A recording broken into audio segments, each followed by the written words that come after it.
Presiden Joko Widodo melakukan kunjungan sekaligus menyaksikan jalannya uji coba klinis vaksin COVID-19 yang merupakan kerjasama PT Sinovac Tiongkok dengan PT Bio Farma dan Fakultas Kedokteran Universitas Padjadjaran.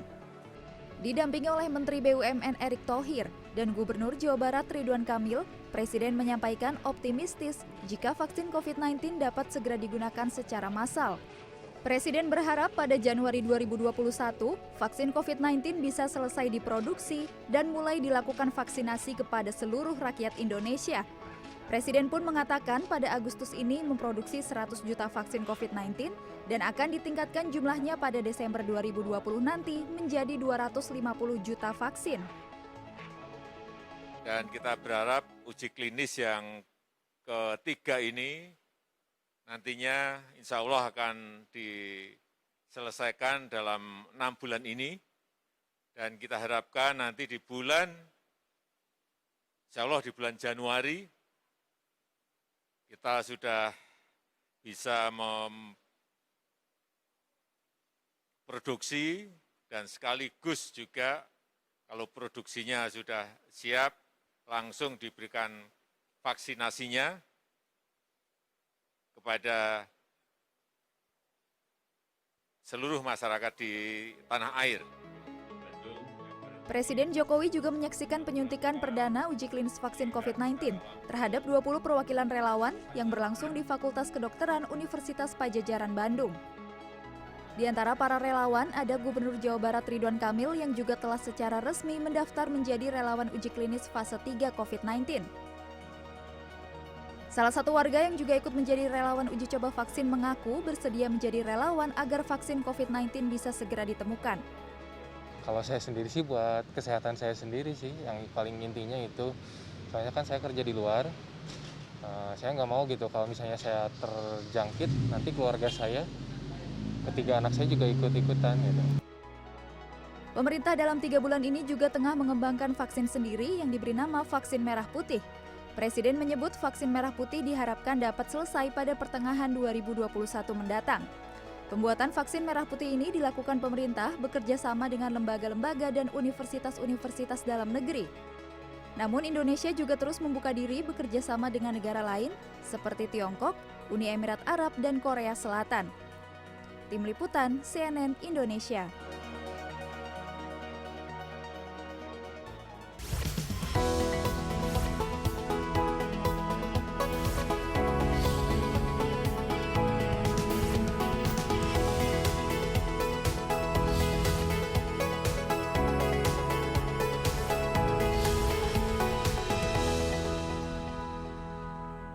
Ya, dunia tentu saja termasuk Indonesia masih di tengah pandemi COVID-19.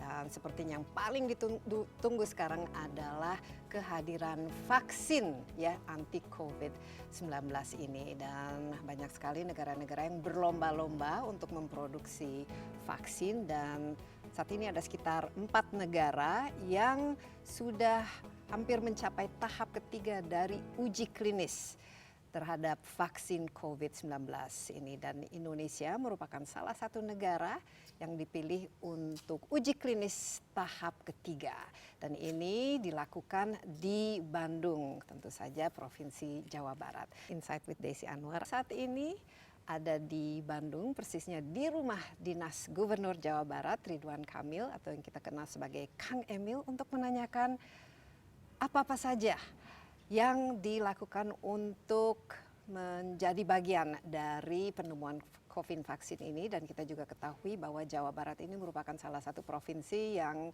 lebih berhasil dalam menekan jumlah kasus COVID-19 ini. Kang Emil, apa kabar? Baik, alhamdulillah Mbak Desi. Tetap jaga jarak. Tetap jaga jarak. Iya, stay safe. Dan ini kita sekarang berada di depan kediaman Pak Gubernur. Ini kita lihat di belakang ini ada lukisan-lukisan. Jadi selama COVID ini ternyata cukup banyak waktu untuk membuat lukisan-lukisan ya.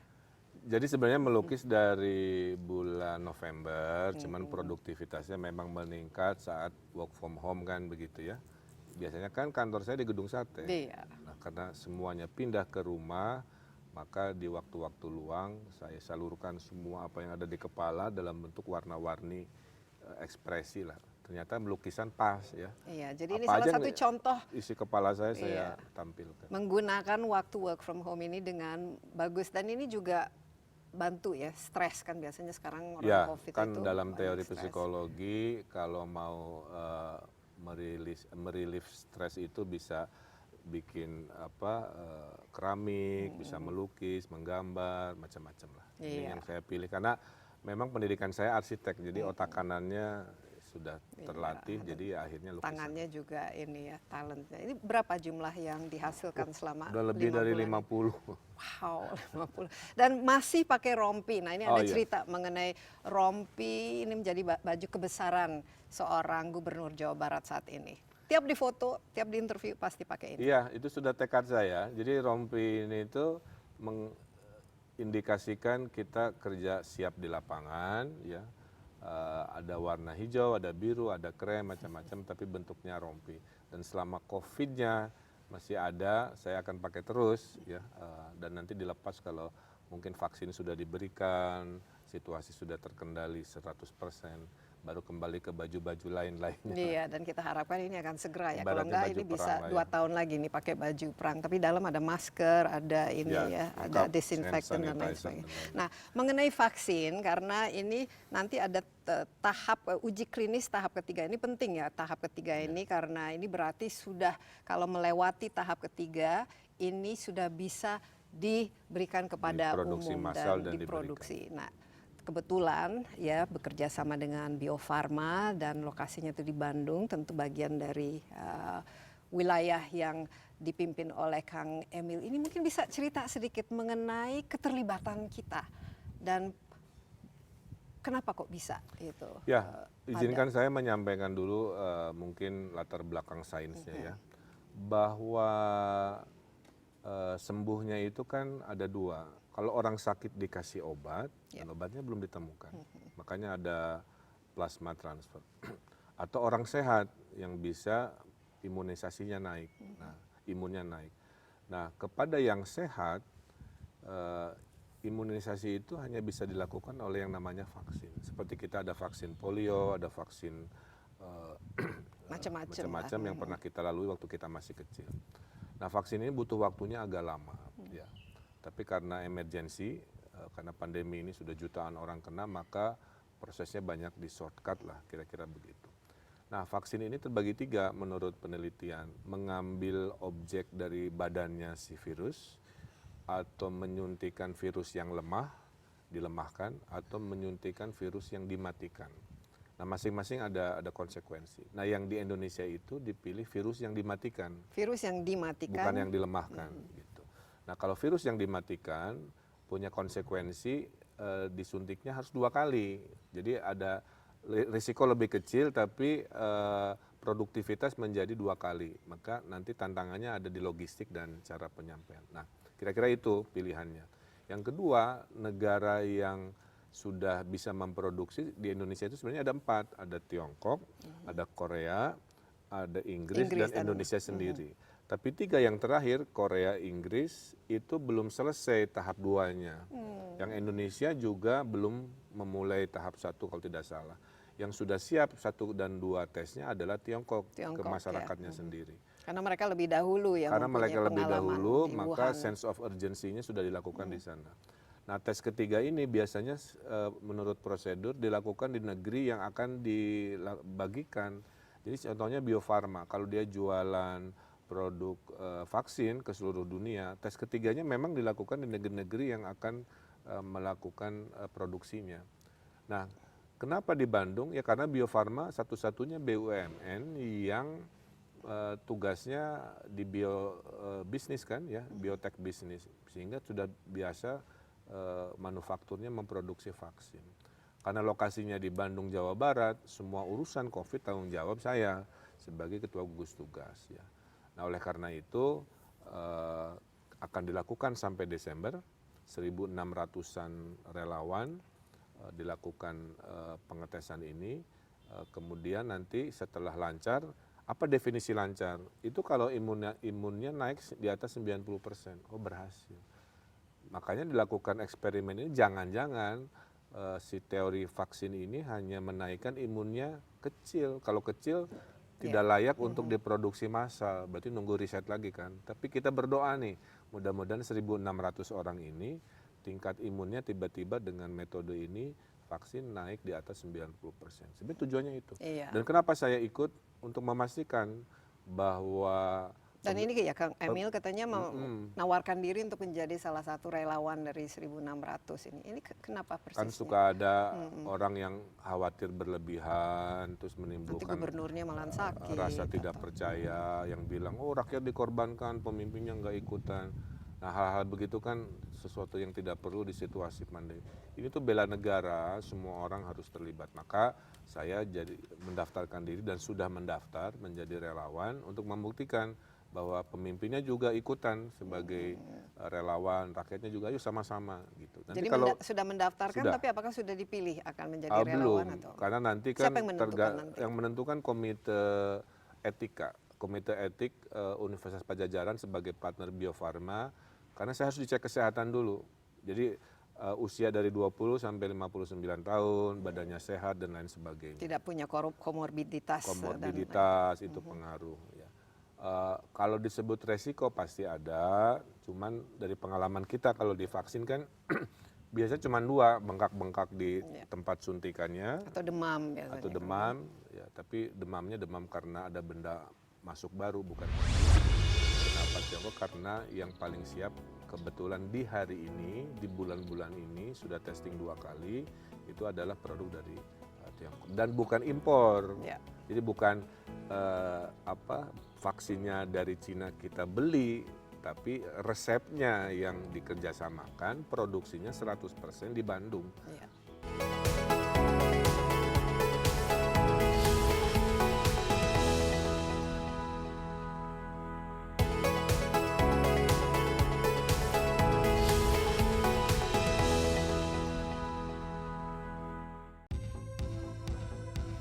Jumat 14 Agustus 2020 merupakan hari bersejarah bagi Nur Hidayat. Pria berusia 28 tahun ini rencananya akan segera menjalani suntik vaksin COVID-19 yang akan dilakukan di Balai Kesehatan Universitas Padjadjaran Bandung pada Jumat siang. Nur Hidayat yang sehari-hari bekerja sebagai penguji laboratorium di Balai Besar Pengawasan Obat dan Makanan BB POM Bandung mengaku sengaja mendaftarkan dirinya menjadi relawan untuk membantu pengembangan vaksin COVID-19 di Indonesia. Latar belakang pekerjaan dan pendidikannya di bidang farmasi membuatnya tidak khawatir menjadi subjek uji klinis vaksin COVID-19.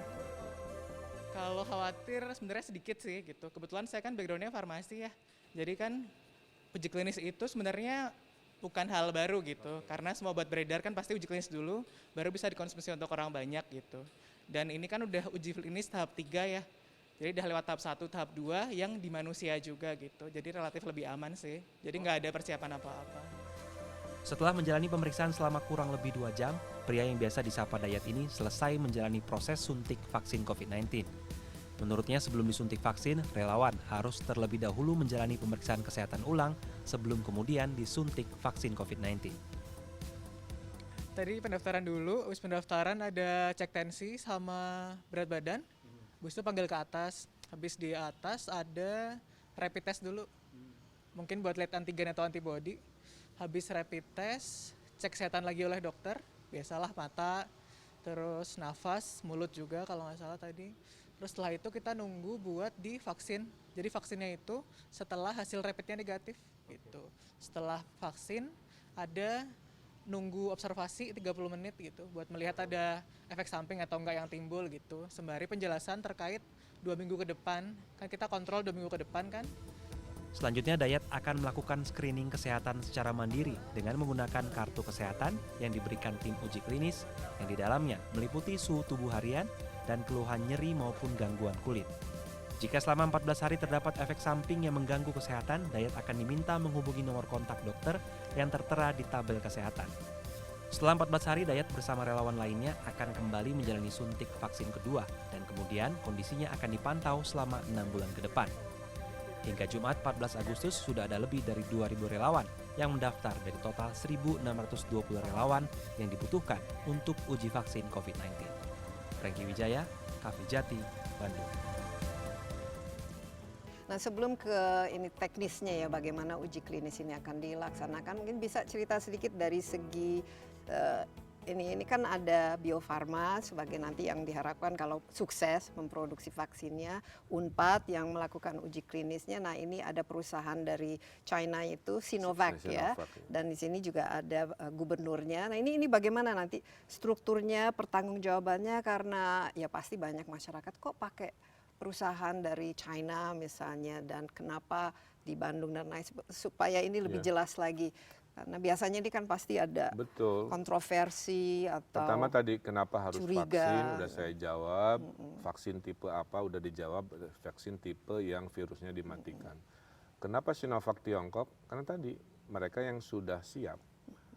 Kalau Korea siap ya kita pakai yang Korea juga. Kalau yang Inggris siap kita pakai yang Inggris juga, kan dan begitu. tidak tertutup kemungkinan misalnya tiba-tiba siap dalam beberapa bulan Iya, ini kita jadi nanti pakai mungkin yang tahun Inggris. depan ada vaksin beredar dari berbagai, makin banyak makin bagus. Tapi kalau bicara realita hari ini, yang paling siap dari Sinovac itu. Kalau tahun depan ada yang nyusul, kira-kira begitu, ya lebih baik. Karena bayangkan harus memproduksi ratusan juta itu kan tidak mudah. Ya. Mungkin butuh waktu setahun hanya untuk produksi. Yang sekarang saya pikirkan justru bagaimana nanti memberi ke masyarakatnya. Nah, itu dia. Dan Itu dengan harga yang manajemen, terjangkau juga. ya, yang mungkin nanti tanggung negara sebagian besar. Tapi poinnya tadi menjawab kenapa Tiongkok, karena yang paling siap kebetulan di hari ini, di bulan-bulan ini sudah testing 2 kali, itu adalah produk dari Tiongkok. Dan bukan impor. Ya. Jadi bukan vaksinnya dari Cina kita beli, tapi resepnya yang dikerjasamakan, produksinya 100% di Bandung. Ya. Kenapa Bio Farma? Karena nggak ada perusahaan lain di Indonesia yang punya kapasitas memproduksi vaksin skala masif ya, kecuali Bio Farma. Ya, dan punya targetnya juga masif ya. Penduduk kita 260 juta dan diharapkan ini vaksin ini bisa untuk semua kan itu. Dan harus kali 2 problemnya tadi. Ya, karena harus 2 kali ya. Karena yang dipilih adalah virus yang dimatikan. Kalau virus yang dilemahkan itu disuntik cuma sekali, tapi risikonya terlalu tinggi. Maka dipilih risiko rendah, tapi ongkos produksi harus 2 kali, karena 2 kali produksi. Ya. Nah, hak tanggung jawab serta ongkos atau biaya dan lain sebagainya, apalagi di sini sebagai kepala gugus tugas bertanggung jawab terhadap vaksin ini, nanti ini bagaimana persisnya Pak Ya, Emil? sebenarnya Bisa ini kan dijelaskan? programnya pemerintah pusat. Posisi saya adalah sebagai relawan, kedua membantu menjawab ya terhadap pertanyaan-pertanyaan yang mungkin bikin orang masih penasaran. Jadi keputusan bukan ada di kami, ada di Komite Etik terkait kesehatan. Kedua, teknis administrasi lain-lain itu ada tanggung jawabnya dari pemerintah pusat, Kementerian Kesehatan. Hanya syaratnya tadi, loh kenapa Pak Gub ikutan? Karena relawan ini harus yang radiusnya tidak jauh dari Bio Farma. Kalau Bio Farma, mohon maaf, misalkan pabriknya di Jawa Timur, ya pasti yang dipilih adalah relawan Jawa Timur. Tapi Jadi kalau karena orang Jakarta juga nggak boleh? masih belum boleh, tapi opsi terakhir. Kita pilih dulu yang mobilitasnya tidak terlalu jauh. Karena selama 6 bulan nanti Harus akan bolak-balik. sering-sering dipanggil dokter, dicek lagi kan. Nah, ini kalau orang Jakartanya super sibuk, dia nanti dulu besok lagi, nah itu kan dia mengganggu statistik dari pengetesan ilmiah ini. Nah, Maka ini dipilih yang daerah Kang Emil mana. kelihatannya cukup paham dari segi epidemiologinya. Ini kenapa 1.600 relawan, dan kira-kira nanti apa yang diharapkan terjadi lah dari segi monitoringnya setelah itu? Dan Kenapa 1.600? Persis kayak survei pilkada. Jadi kalau kita bikin ada hologram ya. bukan, kalau kita bikin sebuah prediksi, ada angka-angka statistik yang dianggap mencukupi. Karena apa perbedaan tes 1, 2, 3? Tes 1 itu adalah mengetes di bawah 100 orang. Gitu. Apa itu tes kedua? Tes kedua dinaikin lagi jumlahnya menjadi ratus-ratus orang. Dan tes ketiga ribu-ribu orang. Nah ribu-ribunya itu ternyata menurut statistik survei kira-kira gitu. itu cukup di angka 1.600-an. Iya, dan ini Saya bisa juga baru belajar. tidak ada ilmu statistik, Iya. tapi yang jelas kalau ini nanti berhasil dan mencapai 90% imunisasi itu. Tapi prasyaratnya kan tadi sudah disebut ya, harus yang penting tinggal dalam radius Iya. berapa kilometer Sebenarnya ini. untuk lebih memudahkan kalau dokter memanggil dia Ya. sebagai relawan.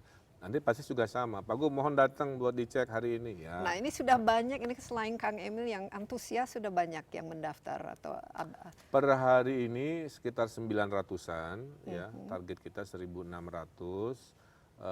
profilnya apa? Anak-anak muda atau harus Profilnya tadi rentang usianya dari 20 tahun supaya kita tes ke anak muda gimana dan maksimal 59 ke yang sudah dewasa mau lansia juga gimana. Kan tingkat imunitas kan menurun. Iya. Apakah vaksin ini juga dampaknya sama terhadap yang usianya makin sepuh kan kira-kira begitu. Tapi ibu-ibu hamil pasti tidak boleh Jangan, dong. jangan. Jadi semua yang Sehat. dewasa sehat lah. Ya mudah-mudahan ini dampak sampingnya juga nggak terlalu ini. Sejumlah negara seolah berlomba dalam membuat vaksin COVID-19, bahkan diantaranya sudah memasuki tahap akhir pengujian. Rusia menjadi negara pertama yang berhasil merampungkan uji coba klinis vaksin COVID-19 kepada manusia. Risetnya dilakukan di Pusat Penelitian Klinis Obat di Sessionov University sejak 18 Juni 2020. Vaksin yang diberi nama Sputnik V direncanakan akan diproduksi secara massal pada akhir Agustus. Tak mau kalah dengan Rusia, pemerintah Amerika Serikat menginvestasikan 2,48 miliar dolar atau sekitar 36 triliun rupiah untuk pengembangan vaksin Moderna. Sebelumnya, Amerika Serikat juga melakukan hal yang sama ke pembuat vaksin lain, diantaranya raksasa farmasi Pfizer dan Johnson & Johnson. Setelah pabrik di Beijing dan Wuhan beroperasi, China National Biotech Group memproduksi vaksin COVID-19. Secara keseluruhan pada akhir Juli, Tiongkok memiliki 13 perusahaan yang mengembangkan vaksin COVID-19. Beberapa perusahaan sedang mengembangkan vaksin-vaksin ini dan melakukan kerjasama dengan pihak lain di luar negeri. Perusahaan farmasi asal Inggris, AstraZeneca plc, telah menandatangani kontrak dengan pemerintah Eropa untuk memproduksi vaksin. Rencananya sekitar 400 juta dosis vaksin akan dikembangkan oleh Universitas Oxford. Jika uji coba menunjukkan hasilnya aman dan efektif, vaksin akan mulai diproduksi pada akhir 2020.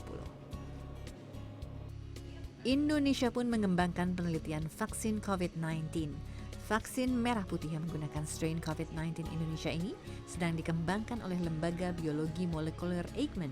Eijkman menargetkan akan menyerahkan bibit vaksin ke industri pada bulan Februari atau Maret 2020. Setelah itu akan dilakukan uji klinis.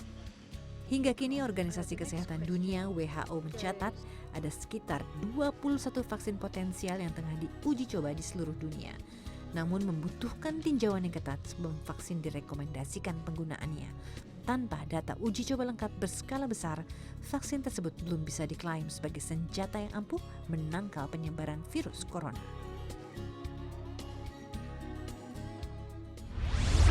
Kedua, kita harus selalu transparan. Baik dibilang baik, jelek dibilang jelek. Waktu kasus 1000 sempat kan, nah sekarang 1000 itu udah sembuh semua. Ya. Jadi hal-hal seperti itu. Yang ketiga, kita selalu ilmiah, karena musuhnya ilmiah. Nggak boleh pakai baper, pakai emosi, dilawannya harus dengan ilmu, dengan ilmiah. Yang keempatnya kita kolaboratif, ya, karena ini kebersamaan. Yang kelimanya inovatif. Nah, faktor kelima inilah yang membedakan juga Jawa Barat satu-satunya provinsi yang bisa memproduksi semua alat perang.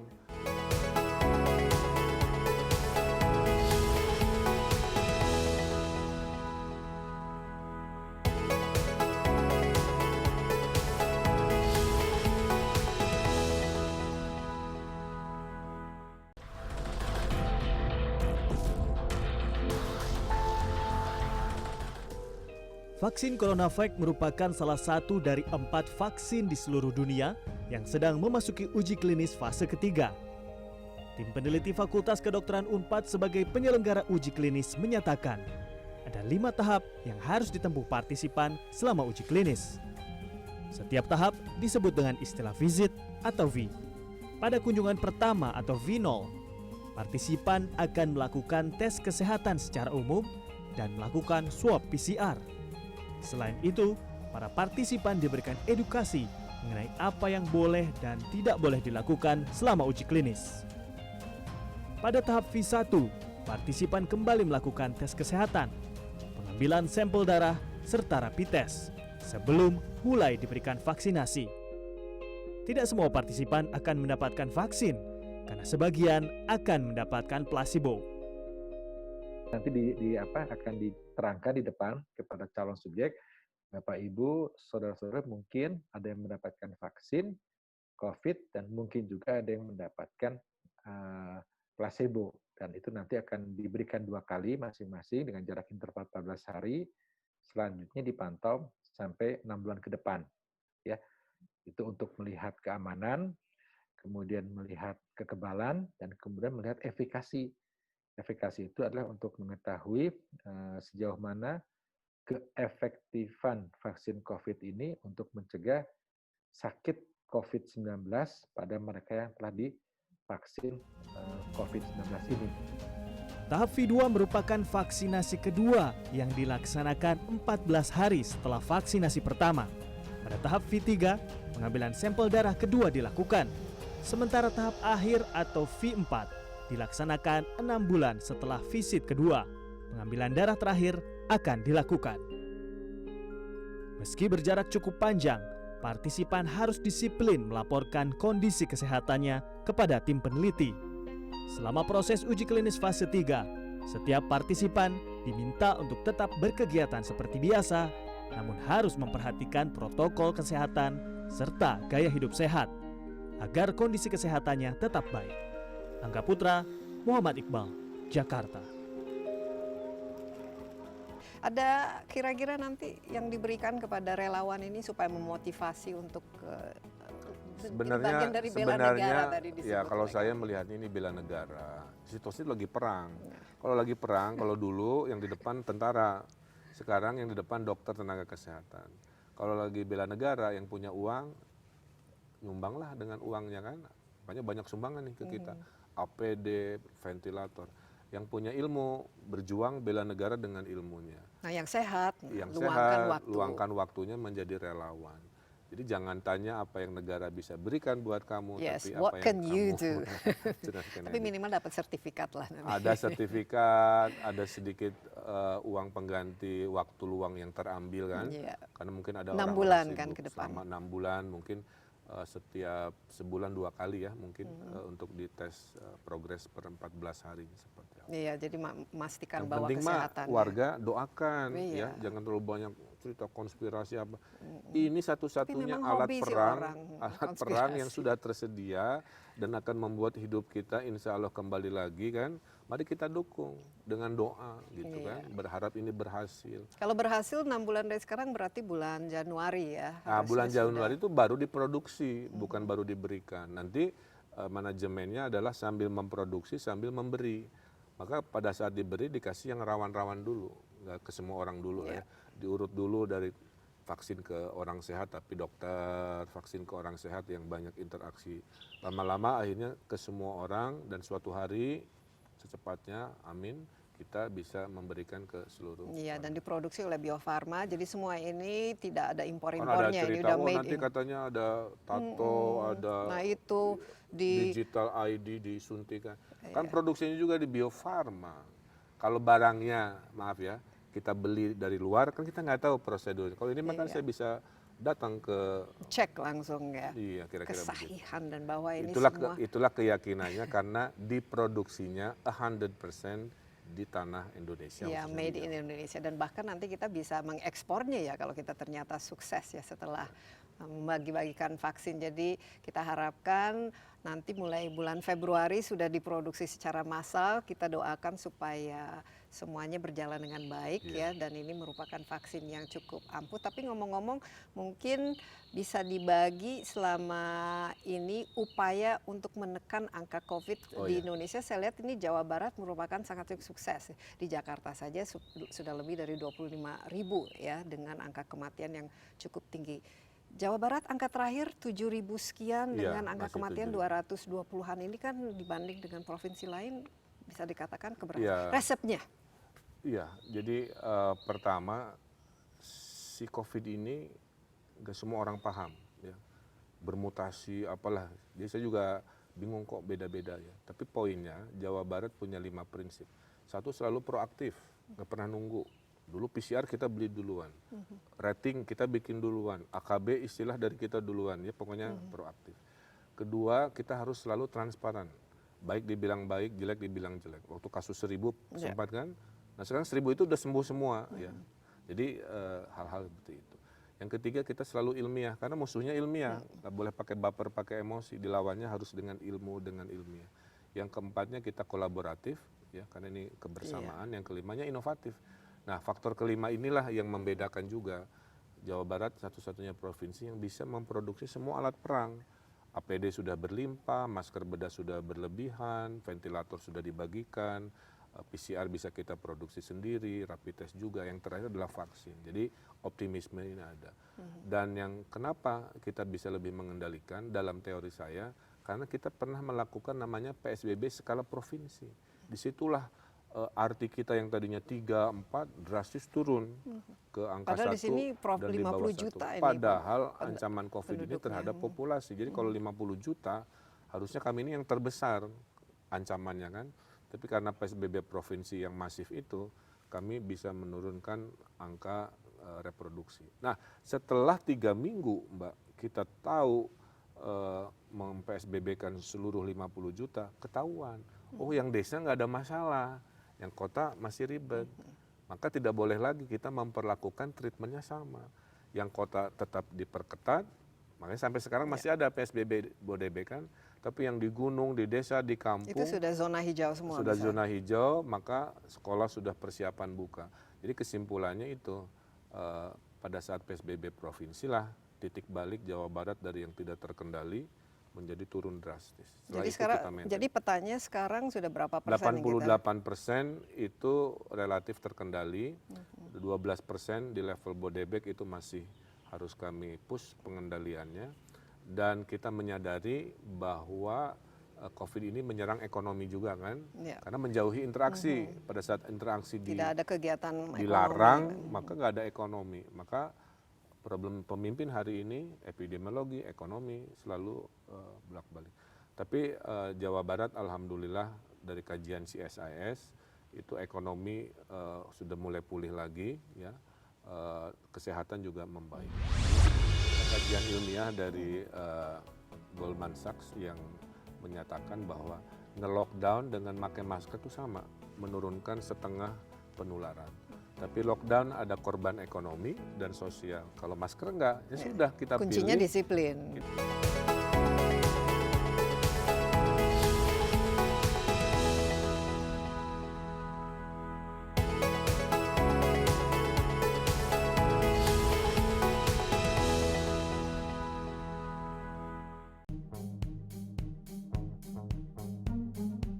Pemerintah merencanakan penyiapan anggaran senilai Rp169,7 triliun untuk sektor kesehatan pada 2021.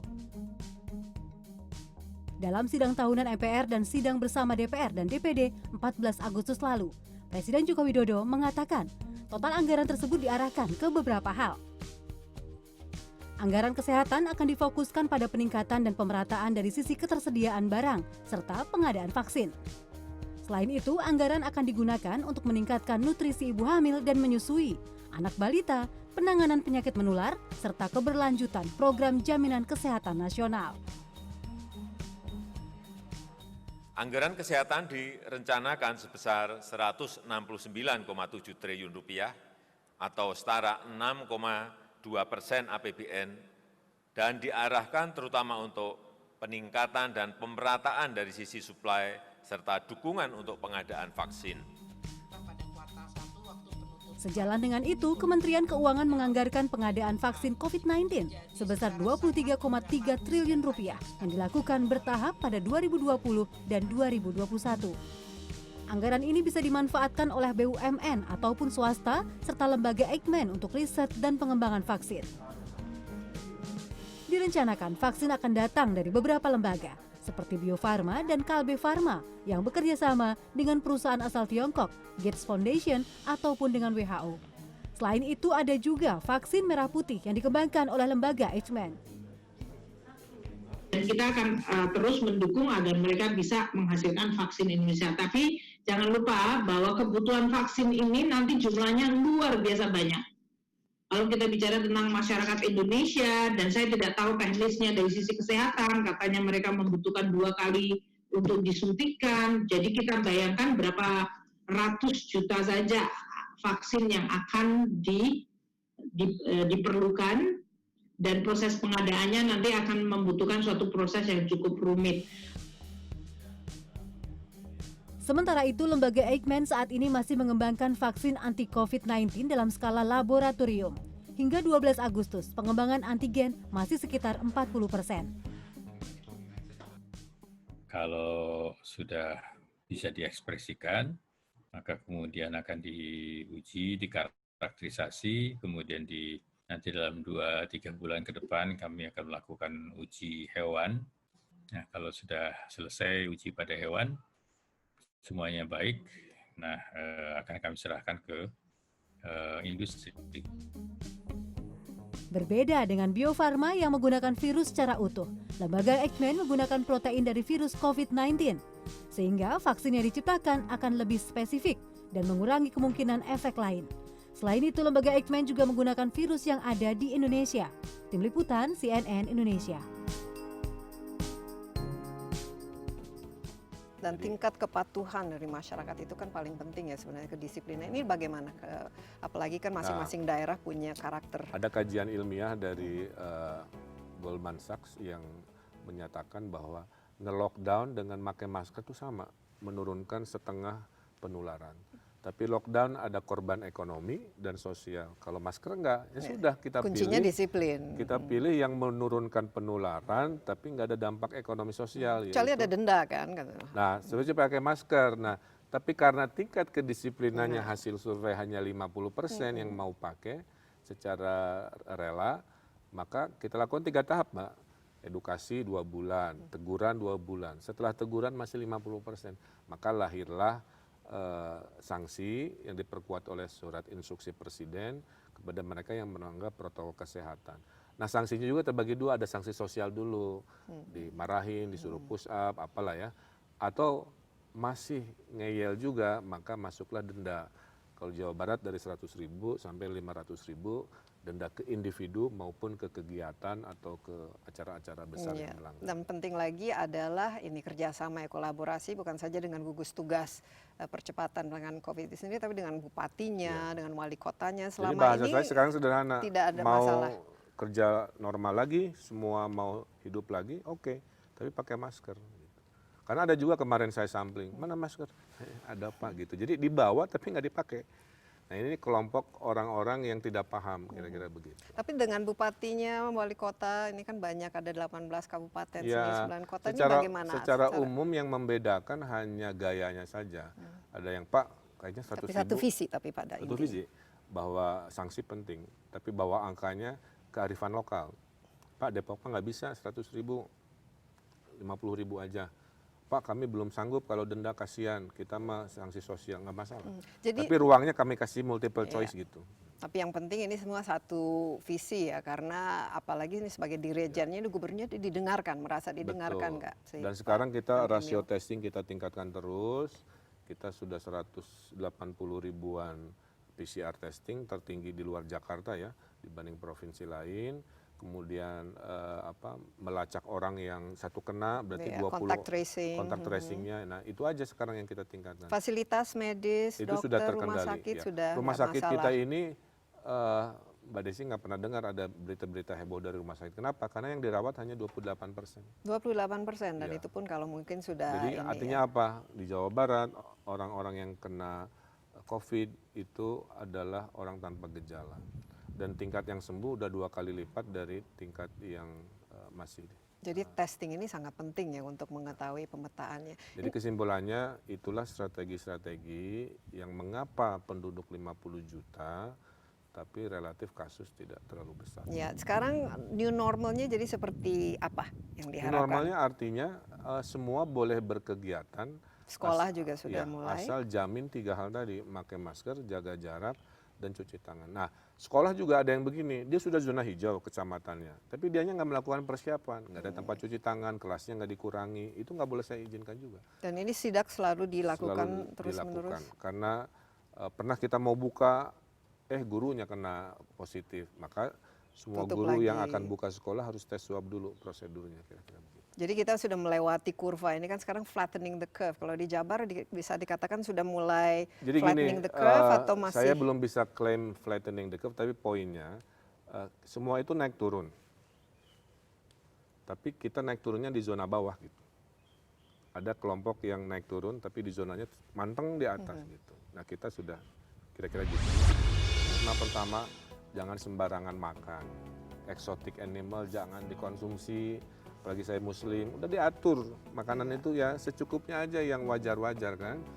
Karena kan cerita ini datang yang masih kita yakini lompatan kan dari hewan liar yang dikonsumsi. Yang kedua, COVID ini mengajarkan kita jangan mensentralisasi kegiatan. Jadi ekonomi terpusat di kota ini sekarang buyar.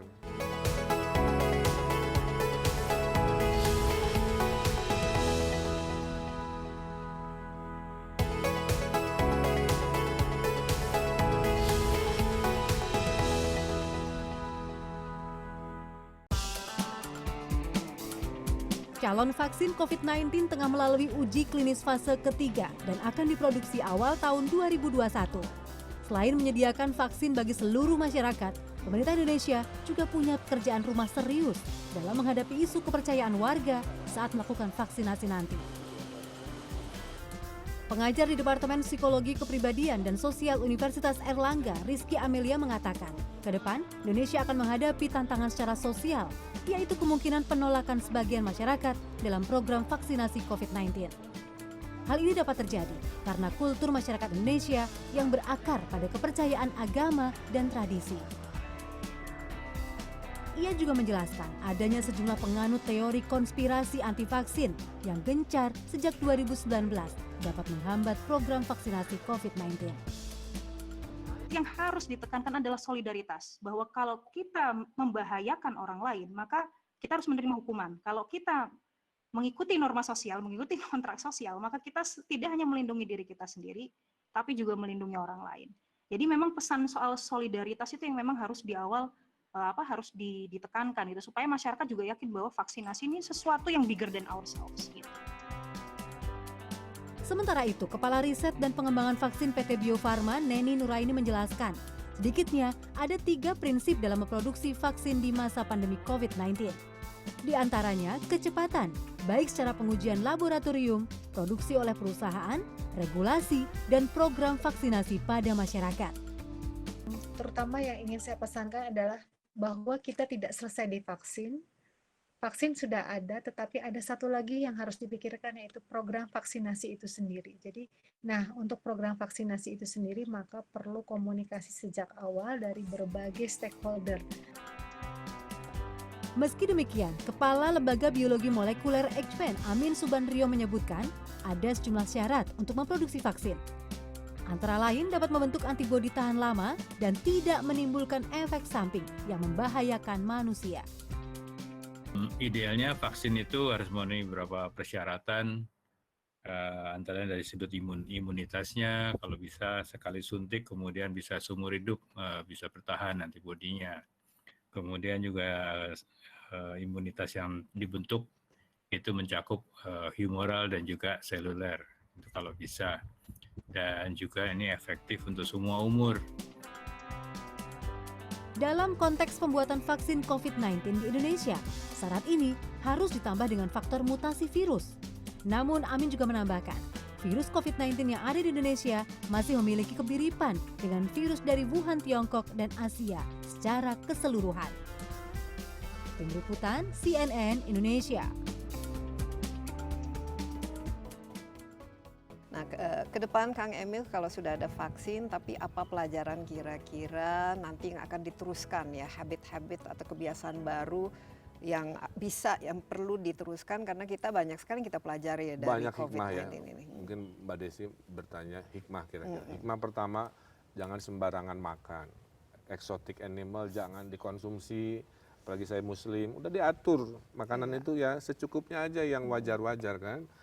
Karena kan cerita ini datang yang masih kita yakini lompatan kan dari hewan liar yang dikonsumsi.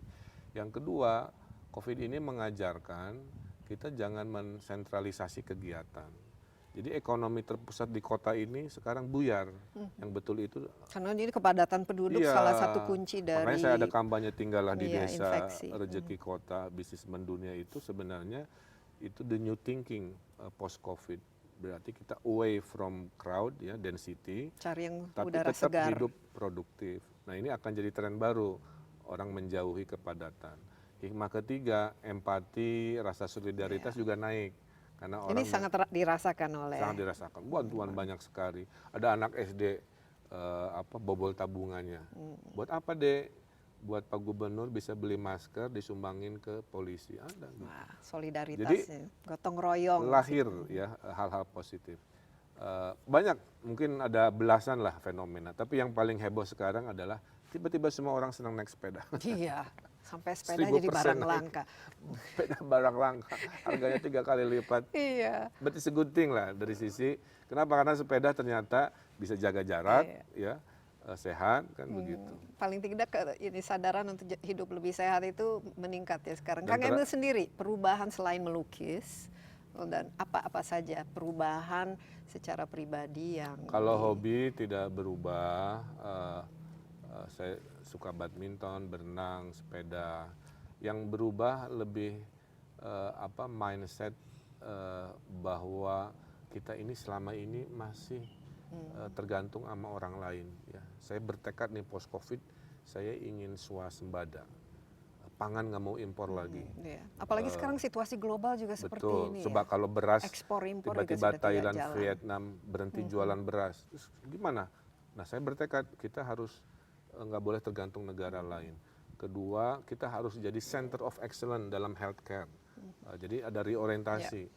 Buktinya PT Pindad yang sekarang bikin tank baja, bikin ini bisa bikin ventilator. Jadi artinya kita harus mau menggeser supaya Indonesia di masa depan kalau ada pandemi lagi kita tidak tergantung. Kenapa?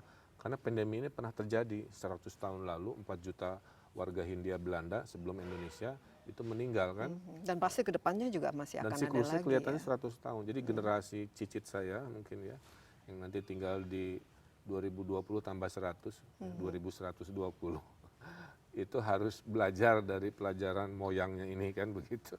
Untuk lebih tangguh, resilient terhadap disrupsi. Iya, dan juga mungkin kita harus mengakselerasi ya terhadap yang namanya teknologi. Betul. Semua serba online. Dan kalau perlu juga lebih work from home ini juga bisa menjadi sesuatu akan ada work from home yang menjadi permanen. Iya. Itu bisa mengurangi footprint ini CO2 contoh juga. Kantor saya yang dulu kantor arsitek kemarin ngasih laporan, Pak, semua bisa lancar dengan work from home. Mungkin kita permanenkan aja sehingga tidak ada cost dari rumah ke kantor. Dan semua transparan kan yang lewat orang Indonesia online. kan cost transportasi itu sepertiga penghasilan. Lagi kena macet kan. Ya, kalau sekarang sepertiga transportnya ditabung, dia lebih sejahtera.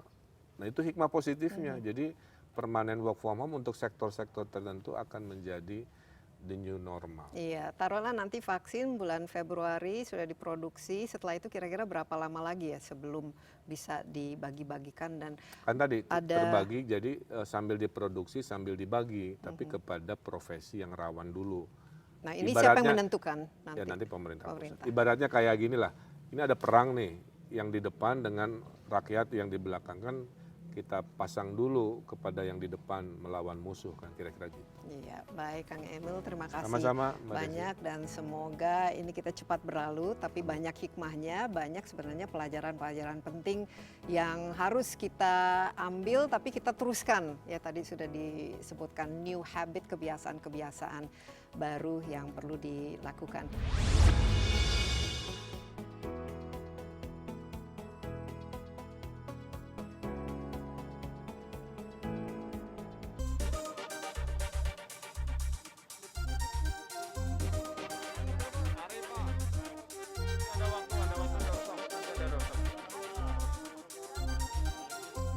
Penting di hari ini kami menandatangani perjanjian kesukarelawanan dari yang mengikuti proses ini.